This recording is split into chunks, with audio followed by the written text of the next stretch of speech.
হাওরের মাঝে চলছে নির্মাণযজ্ঞ, পাকা অবকাঠামো নির্মাণে ব্যস্ত শ্রমিকরা।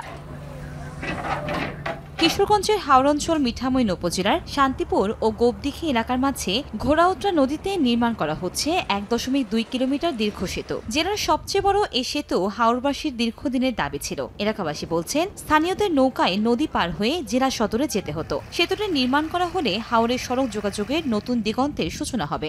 নৌকা দিয়ে আমরা গরু বাছুর নিয়ে নদী সাঁতরায় যাইতাম।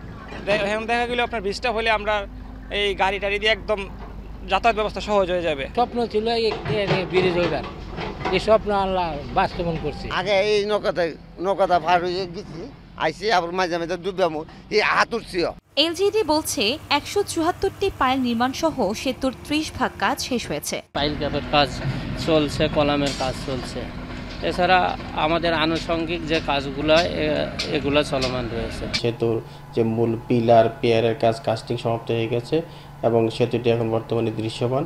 কাজ পুরোদমে এগিয়ে চলছে, এভাবে এগিয়ে যেতে থাকলে নির্দেশের মধ্যে আমরা কাজটা শেষ করতে পারবো। এলজিডির তথ্যমতে সেতুটির নির্মাণে ব্যয় ধরা হয়েছে প্রায় 146 কোটি টাকা। চলতি বছরের 16 নভেম্বর প্রকল্পের কাজ শেষ হওয়ার কথা রয়েছে।